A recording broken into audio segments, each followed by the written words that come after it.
नमस्कार विद्यार्थी मित्रमैत्रिणींनो, बुल्स अकॅडमीमध्ये आपलं सर्वांचं स्वागत आहे। या व्हिडिओमध्ये आपण MPSC कंबाईंड ग्रुप बी ग्रुप सी 2025 किंवा आता सरळ सेवेच्या एक्झाम सुरू आहेत, ज्यामध्ये अंगणवाडी मुख्य सेविका आहे, समाज कल्याण आहे, लेखा विभागाच्या एक्झाम आहेत किंवा इतरही विभागाच्या ज्या सरळ सेवेच्या एक्झाम आहेत, सगळ्याच एक्झामला उपयोगी ठरतील असे चालू घडामोडीचे आपण ऑनलाईन स्वरूपातील प्रश्न बघणार आहोत। कारण चालू घडामोडी हा विषय असा आहे की प्रत्येकच एक्झामला यावर प्रश्न येत असतं। तर चला बघूया राजकीय घडामोडीमधील काही वन लाईनर प्रश्न आहेत, मग नंतर आर्थिक घडामोडीमधील काही वन लाईनर प्रश्न, असं स्टेप बाय स्टेप बघूया। तर बघा, पहिला प्रश्न आहे, महाराष्ट्राचे पहिले मुख्यमंत्री कोण होते? तर महाराष्ट्राचे पहिले मुख्यमंत्री यशवंतराव चव्हाण होते। तो कार्यकाळ होता 1960 ते 62 हा कार्यकाळ। मग राज्यातील सर्वाधिक काळ मुख्यमंत्री कोण होते? तर वसंतराव नाईक हे होते। किती? 11 वर्ष राहिलेले आहेत ते मुख्यमंत्री। राज्यातील सर्वाधिक काळ मुख्यमंत्री कोण राहिले? वसंतराव नाईक। त्यानंतरचा प्रश्न बघा, राज्यातील सर्वात कमी काळ मुख्यमंत्री कोण राहिलेले आहेत? तर देवेंद्र फडणवीस हे सर्वात कमी काळ मुख्यमंत्री सुद्धा राहिलेले आहेत। म्हणजे 80 दिवस म्हणजेच 80 तास म्हणजे 4 दिवस मुख्यमंत्री राहिले होते। त्यामुळे हा एक प्रश्न तयार झाला आहे, राज्यातील सर्वात कमी काळ मुख्यमंत्री राहिले कोण? तर देवेंद्र फडणवीस हे राहिले होते। आता ते तसं कार्यकाळामध्ये आहेत नवीन मंत्रिमंडळामध्ये, त्याआधीसुद्धा होते, पण एक कार्यकाळ त्यांना असा मिळाला की त्यामध्ये ते फक्त 4 दिवसच मुख्यमंत्री राहिले, नंतर ते उपमुख्यमंत्री नंतर ते झाले। त्यानंतरचा प्रश्न बघा, त्यानंतरचा आपण प्रश्न बघणार आहोत। तर प्रश्न आहे, 5 वर्षाचा कार्यकाळ पूर्ण करणारे 5 वर्षाचा कार्यकाळ पूर्ण करणारे पहिले मुख्यमंत्री 5 वर्षाचा कार्यकाळ पूर्ण करणारे पहिले मुख्यमंत्री कोण होते? तर वसंतराव नाईक हे होते। त्यानंतरचा प्रश्न, पदावर असताना निधन झालेले एकमेव मुख्यमंत्री कोण होते? तर मारोतराव कन्नमवार हे मुख्यमंत्री होते, जे पदावर असताना त्यांचे निधन झाले होते। त्यानंतरचा प्रश्न बघा, देशातील सर्वाधिक काळ मुख्यमंत्री देशातील आहे राज्यातील सर्वाधिक काळ मुख्यमंत्री म्हटलं असतं, महाराष्ट्र राज्यातील सर्वाधिक काळ मुख्यमंत्री वसंतराव नाईक हे होते, 11 वर्ष।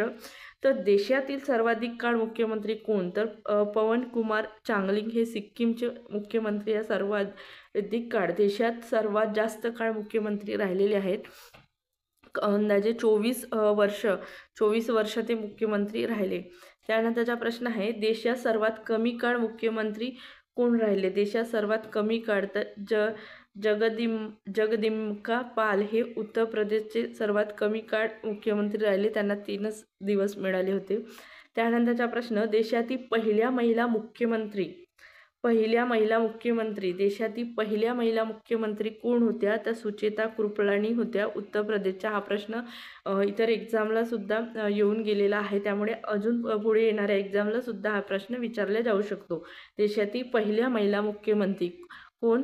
तर सुचेता कृपलानी ह्या देशातील पहिल्या महिला मुख्यमंत्री। त्यांचा कार्यकाळ होता 1963 ते 67। कार्यकाळ तेवढा महत्त्वाचा नाही आहे, फक्त त्या होत्या। कोण? पहिल्या महिला मुख्यमंत्री कोण होत्या देशात? लक्षात ठेवायचा, सुचेता कृपलानी। त्यानंतरचे प्रश्न बघूया। बघा, प्रश्न आहे, देशातील सर्वाधिक काळ महिला मुख्यमंत्री कोण होत्या? देशातील सर्वाधिक काळ महिला मुख्यमंत्री कोण?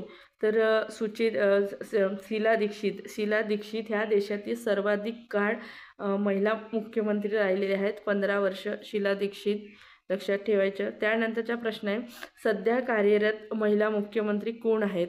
तर ममता बॅनर्जी पश्चिम बंगालच्या मुख्यमंत्री आणि अतिसी मार्लेना ह्या दिल्लीच्या मुख्यमंत्री सध्या कार्यरत असणाऱ्या महिला मुख्यमंत्री आहेत।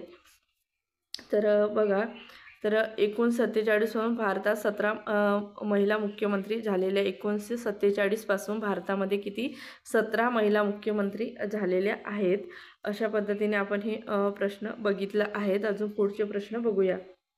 यामधील प्रश्न बघूया।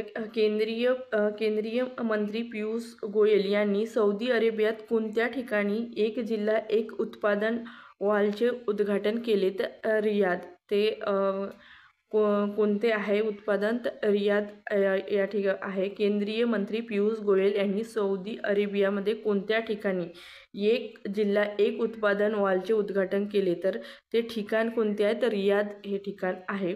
त्यानंतरचा प्रश्न, पंजाब नॅशनल बँकेने कोणत्या ठिकाणी प्रतिनिधी कार्यालय स्थापन केले? तर दुबई, UAE मधील दुबई या ठिकाणी पंजाब नॅशनल बँकेने प्रतिनिधी कार्यालय स्थापन केलेले आहे. त्यानंतरचा प्रश्न बघा, RBIने आर्थिक अस्थिरतेमुळे म्हणजे RBI भारतीय रिझर्व्ह बँक, RBIने आर्थिक अस्थिरतेमुळे कोणत्या ठिकाणच्या पूर्वांचल सहकारी बँकेचा परवाना रद्द केला? तर उत्तर प्रदेशातील गाझीपूर या ठिकाणातील पूर्वांचल सहकारी बँकेचा परवाना रद्द केलेला आहे. कशामुळे? तर आर्थिक अस्थिरतेमुळे. कोणी? तर RBIने. त्यानंतरचा प्रश्न बघा, कोणत्या पेमेंट सोल्युशन्स प्रोव्हायडरला payments and settlement system act 2007 अंतर्गत पेमेंट ॲग्रीमेंट म्हणून काम करण्यासाठी रिझर्व्ह बँक ऑफ इंडियाकडून अंतिम मंजुरी मिळाली आहे? तर सब पैसा हे आहे. त्यांना पेमेंट सोल्युशन प्रोव्हायडरला payment and settlement system act 2007 अंतर्गत पेमेंट ॲग्रिगेटर म्हणून काम करण्यासाठी म्हणजे यांनी मंजुरी दिलेली आहे. कोणी? RBIने. पेमेंट ॲग्रिगेटर म्हणून काम करण्याची संधी दिलेली आहे. कोणाला? तर सबपैसा यांना. त्यानंतरचा प्रश्न आहे, भारतीय रिझर्व्ह बँकेने पुरेशा भांडवल आणि कमाईच्या शक्यता नसल्यामुळे कोणत्या शहरातील सिटी सहकारी बँकेचा परवाना रद्द केलेला आहे? तर मुंबई या शहरातील सिटी सहकारी बँकेचा परवाना रद्द केलेला आहे. कोणी? भारतीय रिझर्व्ह बँकेने म्हणजेच RBIने. कशासाठी?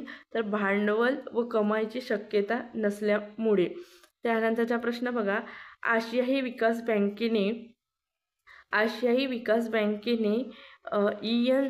ENGIE समूहासाठी कोणत्या ठिकाणी 400 मेगावॅट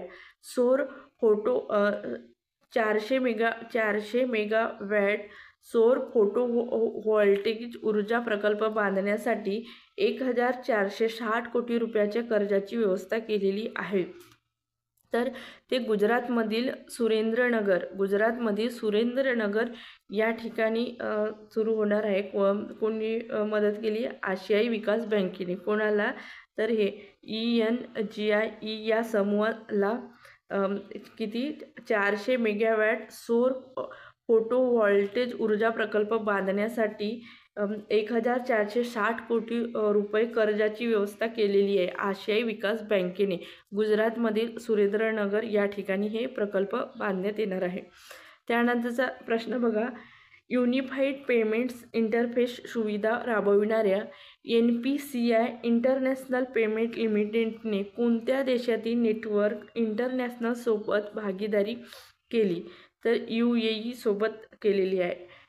युनिफाईड पेमेंट इंटरफेस सुविधा राबविणाऱ्या NPCI इंटरनॅशनल पेमेंट लिमिटेडने कोणत्या देशातील नेटवर्क इंटरनॅशनल सोबत भागीदारी केली? तर UAE सोबत केलेली आहे. त्यानंतरचा प्रश्न, भारत आणि रशियाने कोणत्या वर्षापर्यंत द्विपक्षीय व्यापार $100 अब्ज पर्यंत वाढवण्याचे लक्ष्य ठेवलेले आहे? तर 2030 पर्यंत. भारत आणि रशियाने कोणत्या वर्षापर्यंत द्विपक्षीय व्यापार $100 अब्ज पर्यंत वाढवण्याचे लक्ष्य ठेवले? तर 2030 पर्यंत. त्यानंतरचा प्रश्न बघा, कोणती कंपनी टाटाच्या सहकार्याने 2026 पर्यंत भारतातील पहिली H125 हेलिकॉप्टर लॉन्च करणार आहे? तर एअरबस आहे. भारतातील कोणती कंपनी? म्हणजे एअरबस नावाची कंपनी आहे जे टाटांच्या सहकार्याने 2026 पर्यंत भारतातील पहिले H125 हेलिकॉप्टर लॉन्च करणार आहे. एअरबस लक्षात ठेवायचा, हा महत्त्वाचा IMP प्रश्न आहे, कारण रतनजी टाटा यांचे निधन झाले, त्यामुळे त्यांच्या संबंधातले प्रश्न आहेत ते महत्त्वाचे राहणार आहेत. त्यानंतरचा प्रश्न बघा, भारत हेवी इलेक्ट्रिकल लिमिटेडला कोणत्या राज्यातील Koderma thermal power station phase सेकंडसाठी दामोदर व्हॅली कॉर्पोरेशनकडून 10,000 कोटी रुपयाचे कंत्राट देण्यात आलेले आहे? तर ते झारखंडकडून देण्यात आलेलं आहे. झारखंड लक्षात ठेवायचं. त्यानंतरचा आपण प्रश्न बघूया. प्रश्न आहे, एक मिनिट प्रश्न. रिझर्व्ह बँक ऑफ इंडियाने कर भरणा करण्यासाठी UPI मर्यादा 1 लाख रुपयावरून किती रुपये करण्याचा प्रस्ताव दिलेला आहे? कोणी? RBIने कर भरणा करण्यासाठी UPI मर्यादा 1 लाख रुपयावरून किती रुपये करण्याचा प्रस्ताव दिलेला आहे? तर 5 लाख रुपये. UPI मर्यादा 1 लाख रुपयावरून 5 लाख रुपयापर्यंत करण्याचा प्रस्ताव दिलेला आहे कर भरण्यासाठी. कोणी? तर RBI म्हणजे भारतीय रिझर्व्ह बँक यांनी. त्यानंतरचा प्रश्न बघा, महत्त्वाचा प्रश्न आहे तो. जागतिक सुवर्ण परिषदेने 2024मध्ये भारतात सोन्याच्या वापराचा अंदाज किती टनापर्यंत वाढवलेला आहे? जागतिक सुवर्ण परिषदेने 2024मध्ये भारताच्या सोन्याच्या वापराचा अंदाज किती टनापर्यंत वाढवलेला आहे? तर 850 टन. त्यानंतरचा प्रश्न बघा, कोणत्या बँकेने खास महिलांसाठी अवनी नावाची एक नवीन बचत बँक खाते योजना सुरू केलेली आहे? तर बंधन बँकने अवनी नावाची नवीन बचत बँक खाते योजना सुरू केलेली आहे आणि ते कोणासाठी आहे? खास महिलांसाठी आहे. तर हा महत्त्वाचा प्रश्न आहे, सगळ्याच एक्झामसाठी लक्षात ठेवायचा. मग खास महिलांसाठी अवनी नावाची एक नवीन बचत बँक खाते योजना ते कोणत्या बँकेने? बंधन बँक. त्यानंतरचा प्रश्न, भारतीय स्पर्धा आयोगाने पारादीप फॉरेस्ट लिमिटेडसोबत कोणत्या कंपनीच्या प्रस्तावित विलिनीकरणाला मान्यता दिली? तर मंगलोर केमिकल्स अँड फर्टिलायझर्स. लक्षात ठेवायचा, हाही प्रश्न महत्त्वाचा आहे. मंगलोर केमिकल्स अँड फर्टिलायझर्स हे नाव आहे म्हणजे कंपनीचं. त्यानंतरचा प्रश्न आहे, कोल इंडिया लिमिटेडने बहुकौशल्य विकास संस्थांची स्थापना करण्यासाठी कोणासोबत सामंजस्य करार केलेला आहे? तर राष्ट्रीय कौशल्य विकास महामंडळसोबत केलेला आहे कोल इंडिया लिमिटेडने. कशासाठी? तर बहुकौशल्य विकास संस्थेची स्थापना करण्यासाठी राष्ट्रीय कौशल्य विकास महामंडळासोबत करार केलेला आहे. त्यानंतरचा प्रश्न बघा, टाटा स्टीलने कोणत्या देशातील पोर्ट टॅलेबोट येथील ब्लास्टर फायर्नेस आणि कोक होन्स टप्प्याटप्प्याने बंद करण्याचा निर्णय केलेला आहे? तर ब्रिटन. टाटा स्टीलने कोणत्या देशातील म्हणजे आपल्या देशातील टाटा स्टीलने ब्रिटन या देशातील पोर्ट टॅलबोट येथील ब्लास्ट फार्नेस आणि कोक व्हॅन टप्प्याटप्प्याने बंद करण्याचा निर्णय घेतलेला आहे. महत्त्वाचा आहे. त्यानंतरचा प्रश्न, भारताच्या राष्ट्रपती द्रौपदी मुर्मू यांनी 24 जानेवारी 2024 रोजी कोणत्या ठिकाणी कौशल्य विकास आणि उद्योजकता मंत्रालयाच्या नवीन इमारतीचे उद्घाटन केले? तर नवी दिल्ली या ठिकाणी केले. त्यानंतरचा प्रश्न बघा, कोणत्या कंपनीने संयुक्त अरब अमिरातीच्या ADNOC गॅसची 10 वर्षांसाठी वार्षिक 0.5 दशलक्ष टन द्रवीभूत नैसर्गिक वायू खरेदी करण्यासाठी करार केलेला आहे? ते गेल लिमिटेडने. कोणत्या देशाचे दूरसंचार क्षेत्र 118 कोटी ग्राहकासह दुसऱ्या क्रमांकावर आहे? तर भारत या देशाचं. त्यानंतरचा प्रश्न बघूया, 2024च्या अंतिम अर्थसंकल्प पूर्वी अर्थमंत्री निर्मला सीतारामन कोणत्या शीर्षकाखाली भारतीय अर्थव्यवस्थेच्या 10 वर्षाचा आढावा सादर केला आहे? भारतीय अर्थव्यवस्था एक पुनर्लोकन. आता उरलेले प्रश्न नंतर घेऊया, कारण घराजवळ एक काहीतरी कार्यक्रम असल्यामुळे स्पीकरचा आवाज सुरू झालेला आहे, त्यामुळे व्हिडिओमध्ये आवाज येईल आणि त्यामुळे कॉपीराईट वगैरे येऊ शकते. त्यामुळे हा व्हिडिओ इथंच थांबवते. जर तुम्ही या चॅनलला नवीन असाल तर चॅनलला सबस्क्राईब करून घ्या. पुढे आपण या पुस्तकातून व्हिडिओ घेऊया, कारण सगळ्या एक्झाम जवळ येत आहेत. हा व्हिडिओ थांबवते. धन्यवाद.